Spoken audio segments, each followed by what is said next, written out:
All right, y'all, welcome back. Welcome back to another video. Y'all, let me get myself comfortable. So welcome back to another video. So I'm doing something a little bit different, right? Because I started my channel last year, and I think over the past year or so, I've just been trying to get more comfortable with how to edit. You generally know how to research things, but it is also even a little bit more different when you're talking about researching, compiling information, and then trying to deliver it in video forms. How do they put these images in there? How do they do these overlays? How are they organizing things? So, I really compiled my research because, again, I'm generally researching stuff. I'm normally reading up about current events. So I finally felt comfortable enough to kind of make this type of video where I've really compiled information and I can relay it properly, in a way that makes sense. Today, we're going to be talking about the TikTok ban. All right.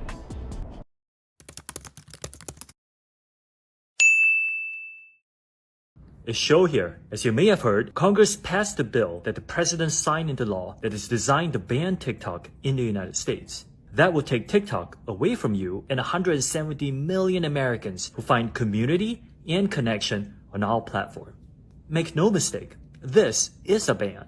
A ban on TikTok and a ban on you and your voice. Politicians may say otherwise, but don't get confused. Many who sponsored the bill admit a TikTok ban is the ultimate goal.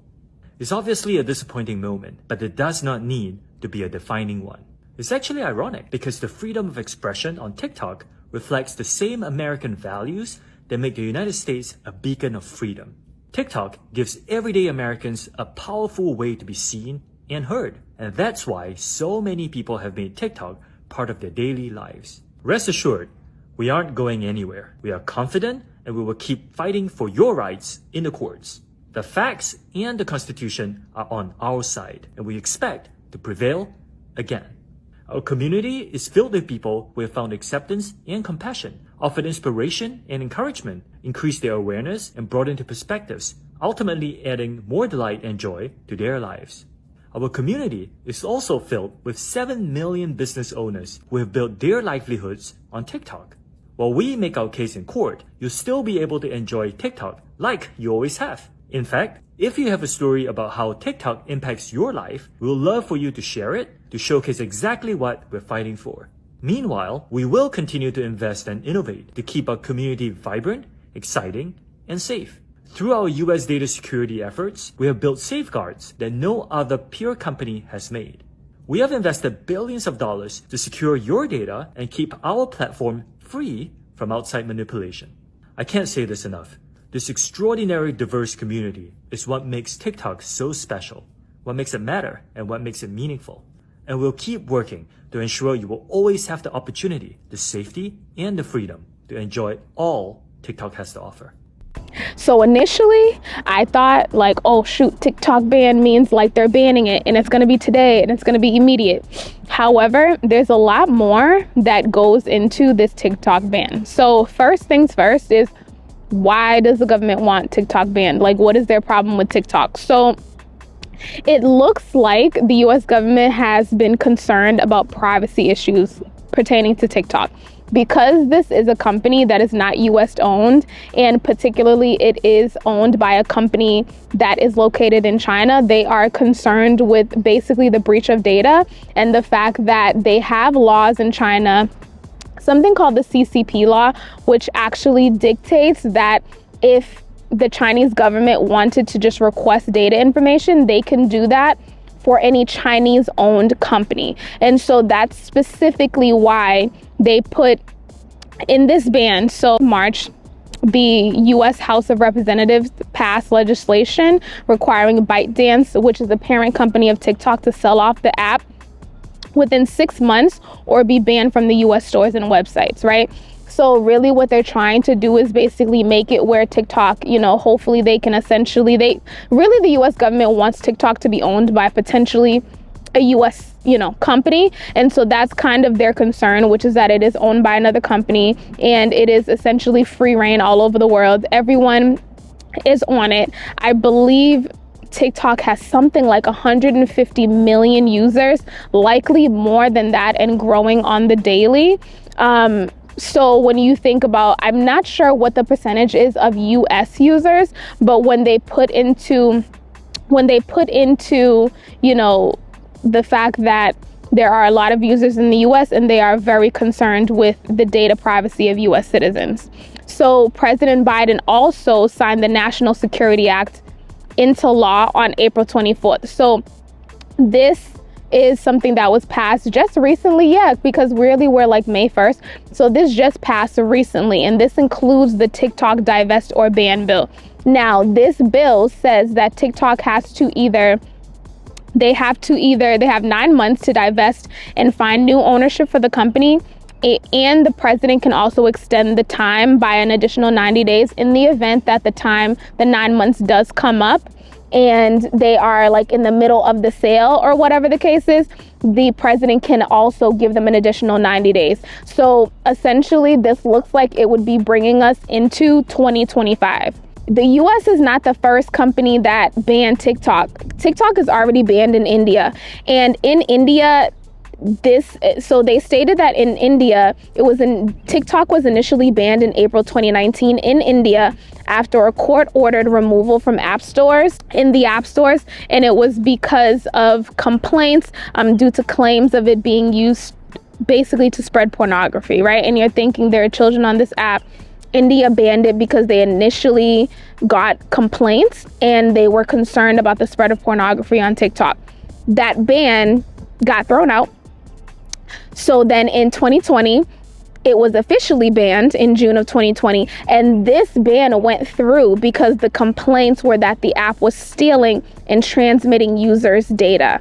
So this is a high concern, and it's not just for the US. If India had already banned it and their ban was able to go through based on this concern of data breach, it is important. And what I'm realizing is that we live in an age where the currency of companies, the currency is our information. Like, it's no longer just money. It's how much data can we get? How much information can we get on US citizens? How can we sell them? Because in order for them to be able to send ads and personalize algorithms, they need our data.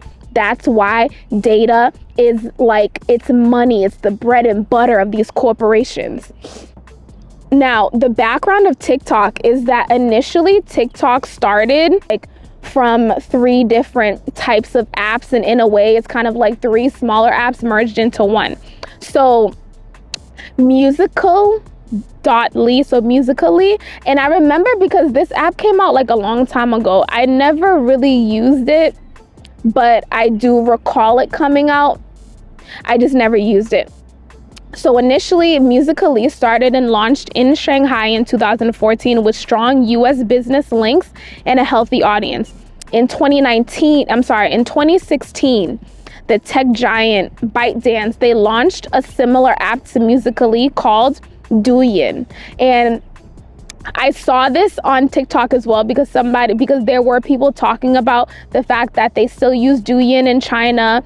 And it's very similar to TikTok. And so in 2016, tech giant ByteDance, they launched a similar app called Douyin that attracted 100 million users in China and Thailand within a year. In 2018, ByteDance then bought Musical.ly and combined those 2 companies to create TikTok. And TikTok was essentially their way of expanding on those 2 apps and then expanding their global reach. So TikTok is a huge company with a massive amount of reach. Now, how do users feel about the ban? Let's take a look. Let's see how the users feel. Feeling that bad about the TikTok ban that passed the Senate last night and is headed to Biden's desk for signature. Looking at this piece of legislation, it was incredibly rushed and it is incredibly limited. It is the least harmful attempt to ban TikTok we have seen in the last year. We go all the way back to 2020 with Trump's attempts to ban TikTok. That was an actual TikTok ban. They were saying, like, cut it out right now. If we fast forward to Mark Warner's Restrict Act that would have forced the divestment and banning of TikTok, that was incredibly serious legislation. It also allowed the American government to spy on people in a way that we haven't seen since the Patriot Act. That failed. Montana tried to ban TikTok, and a judge told them that it was likely going to run afoul of First Amendment rights. And overall, the state had not proved that there was any harm being done to the users. The Montana case also made clear that Americans have the right to give their data privacy to whoever they want to. They also have the right to view propaganda and even to hate the United States if they want. And the states can't impose a ban because they think that that stuff is bad. Those are your First Amendment rights. Let's not forget also that we have one of the most dysfunctional Congresses in modern memory. The likelihood of them being able to enforce this law is extremely low. Because they're saying China needs to divest from TikTok. Well, China doesn't own TikTok. It's 60% owned by global investors, including Americans. 3 of the 5 seats on TikTok's board are Americans.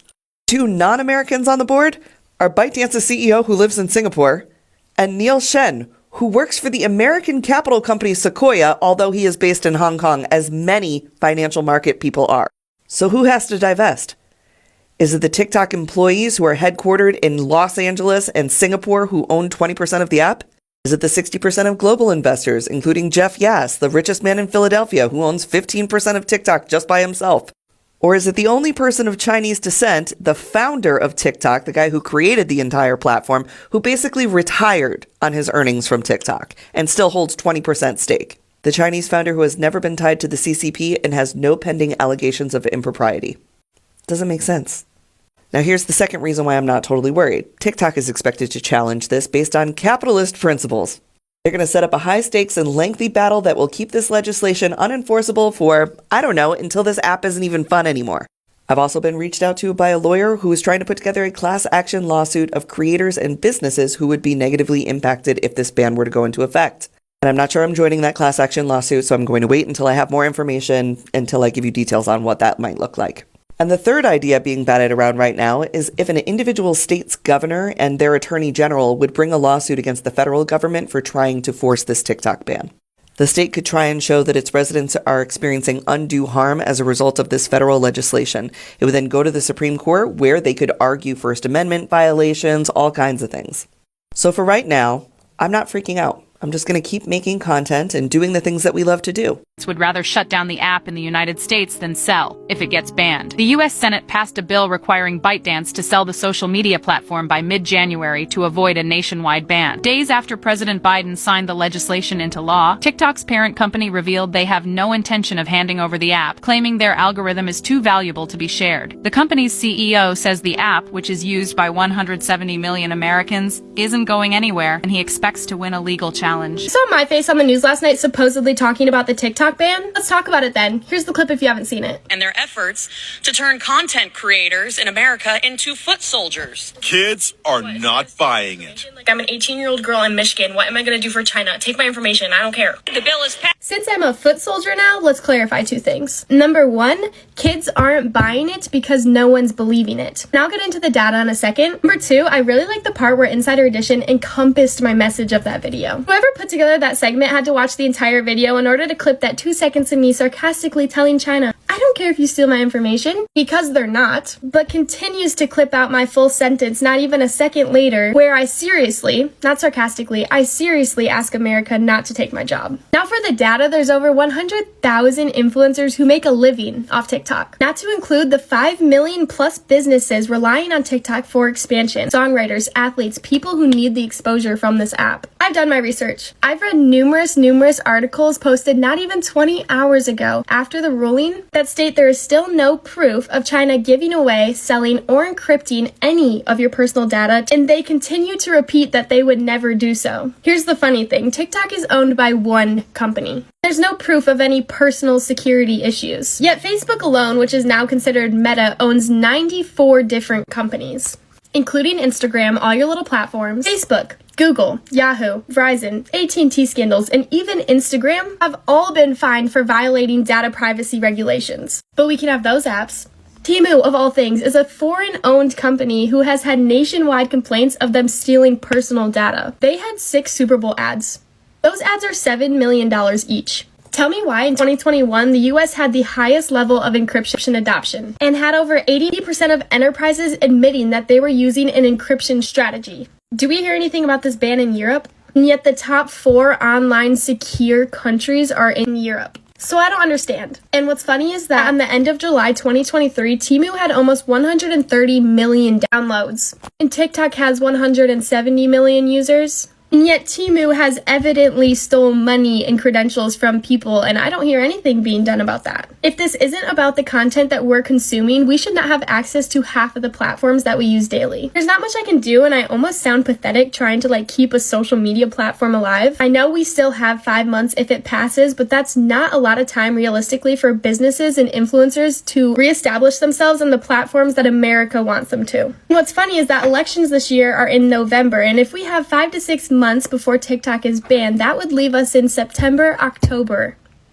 November. That's conspiracy, but with all that, I just don't see how it's not about the content we're consuming and the fact that they can't control it. It's all for you guys to decide. There's not much I can do, but now I have to put an effort to try and spread my following to other platforms, which I never really considered. Even if it doesn't get through, I won't know that for a while, and 5 months isn't a lot of time to realistically establish yourself as an influencer. So I'll put my YouTube and Instagram down below. I'm going to be starting to put more content on there as well. So the people have spoken. There are some, positives, there are some negatives, but I would say that, to be honest, it's mostly negative. So when we look into how is the ban going to impact small businesses and the current job market. So people don't realize how much this app has contributed to the overall economy in the United States. So let's break it down to see how much revenue is actually being circulated through TikTok. So when we're looking at how much has TikTok contributed to the GDP in the United States alone, TikTok claims that there are 170 million users use their app and that 5 million businesses use it to grow their companies. TikTok has contributed $24.2 billion to the US GDP. $24.2 billion to the US GDP. Now, the one thing that I can absolutely agree with is that sometimes it definitely feels concerning that it feels like our government is trying to take away our ability to make extra money or taking away our ability to find other ways to make extra money, just considering the plight of United States citizens, the fact that we're dealing with absorbent inflation, and the fact that your average person is generally having to work 2 jobs. If not, they're working a full-time job and a side hustle. So when you think about many people's side hustles have become social media. They're starting their side businesses. They are advertising on social media. People are becoming influencers. They're able to monetize their passions. They're able to monetize their skills. They're able to monetize their knowledge. And $24.2 billion is a lot of money. It's a lot of growth in our economy just based on the fact, think about what this is going to take away, not only from our economy, but what this is going to take away from people's ability to live. There are some people who maybe weren't even able to make money, like stay-at-home parents, like people who were caring for elderly family members, sick family members that were able to literally just start generating income using TikTok. How many people do we know got famous on TikTok? Let's take a look at some small business owners, just speaking about how they feel like they have been impacted by this ban. TikTok ban is going to completely destroy the creator economy and a ton of small businesses that are online. Mark Zuckerberg and Meta have repeatedly been asked to improve creator resources. They didn't respond for years because they didn't have to. Then arrives TikTok, and all of a sudden they're promoting so many similar tools as TikTok. Same with YouTube. YouTube has been asked to improve the creator experience for years. I've been posting on YouTube since 2013. I was just assigned a community manager on there. There's been a monopoly in the creator space that has been completely dismantled because of TikTok. The difference is TikTok TikTok actually cares about us as creators. The creativity program beta significantly pays more than any of these other platforms. Platforms like Instagram and YouTube are set up so that only the top percentage of creators can actually make serious income doing this. TikTok has completely leveled the playing field so anyone can actually generate real money on here. I average about $1,500 a month on TikTok and about $20 a month on YouTube. Meta doesn't even have a creator program. So the only way you can get paid is through partnership. If creators are relying on that as their sole income, they're gonna have to accept more partnerships and not actually just use the platform to be able to generate income. What's wild to me is this was an overwhelming vote and we can't vote on, you know what, control, keeping our kids safe in school. If the TikTok ban doesn't happen now, I am convinced it will happen in the future. They've been trying this so many times. And if it is sold to a US company, how are we gonna be sure that they're actually going to be supporting creators in the way they are now? Because Instagram doesn't care if you blow up on them. Look at how proud TikTok was of people like Charlie D'Amelio and all their creators on here. That is why this is a big deal. That's why this sucks. This is not just an attack on freedom of speech. This is an attack on small businesses. Aside from this being a complete violation of our First Amendment rights, and aside from this being completely insane, that of all the extremely pressing issues facing the United States right now, this seems to be the only thing they can agree on. One of the most underrated things about this app is that it removes the barrier to entry for small businesses. If I had wanted to start a travel company before this app, I would have had to put together a pitch deck, pitch to investors, take out a small business loan for tens of thousands of dollars. If I even would have gotten it never would have happened. Not only that, but this has a massive ripple effect. My Guatemala trip alone, we work with over 40 locally owned businesses, most of them indigenous. This is a disaster for them as well, and a disaster for their own private marketing aside from my trips alone. And it doesn't just affect the United States. 1 in 10 people globally around the world work in tourism, and like it or not, the United States is a massive market. As we've been talking about boycotts and divesting our money and anti-capitalism, a big part of that's necessary for that is supporting small businesses and also a low barrier to entry for small businesses. You know something that I haven't seen being talked about on TikTok, at least not on my For You page? It's the point of view of the small business owner and the effects it'll have on all of us. First, let me speak from a personal perspective on how TikTok has helped me as a small business owner. Pre-COVID, I was investing a lot of money in Meta, Facebook, Instagram ads, paid ads to get my information out about my business, about my product. When COVID hit, I had to cut down on the most unnecessary expenses in order to keep my employees staffed and not have to fire them. So I cut paid advertising and tried to figure out other more grassroots ways of reaching my potential customers. So I decided to take social media more seriously and show up more on all the apps, particularly TikTok. I saw the potential of using TikTok to be able to reach hundreds, thousands, millions, potentially people for free. Now that it's been 3 years since post-COVID, I'm still not paying really for any advertising, especially on social media, because my results on TikTok have been so amazing. Basically, instead of spending tens or hundreds of thousands of dollars in ads and traditional forms of advertising, I just showed up as myself, talked about my products, the benefits, and I found my community. I'm sure I'm not the only business owner that has ditched the paid ads. So that's a lot of revenue that Meta and these companies are missing. But let's also talk about all the love that small businesses have been getting on these apps. There's been a huge shift and movement towards supporting small businesses and getting away from these big corporations that have unethical business practices that are not sustainable and all that. So here's what I'm wondering. Besides the obvious Meta and all those people, using this as a way to kind of take over and mad at TikTok for all their popularity, I am wondering how many other corporations are backing this TikTok ban because they're upset that small businesses are taking business away from them. Smaller designers are taking away from these fast fashion places.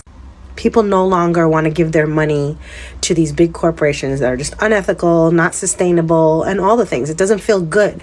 So they come here on this app and start searching for the things they need, and they find the small business owner that's selling it. I don't know. It just seems like more than the other social apps, big wigs are involved in this TikTok takedown. So I don't know. Let me know your thoughts. So I think the general consensus would likely be that yes, Of course, like, we're all concerned about privacy, right? But babe, let's cut it out. Let's stop acting like these US companies haven't breached our information.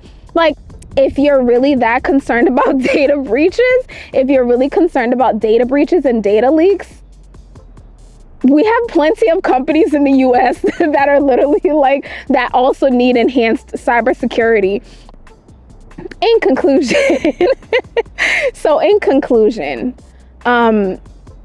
what do y'all think? I'm saying in conclusion, I'm asking y'all a question. But no, seriously, like, what do you guys think about the TikTok ban? Like, do you think that there are other agendas on the back end of these TikTok bans? What impact do you think is going to have on the job market and on the economy? Please drop a comment below. Let me know what your thoughts are, what you think about the TikTok ban. What do you think is going to happen in the future? And what do you think, like, what type of impact do you think this is going to have on our economy? Do you think it's going to be a positive impact or a negative impact on our economy? And you made it to the end of this video. Thank you so much. And please feel free to leave comments below with your thoughts, with your concerns, with your experiences. And then as well as, oh my goodness, there's an ant over here. But yeah, so let me know what your thoughts are. And again, thank you so much for watching this video. I will see you in the next one.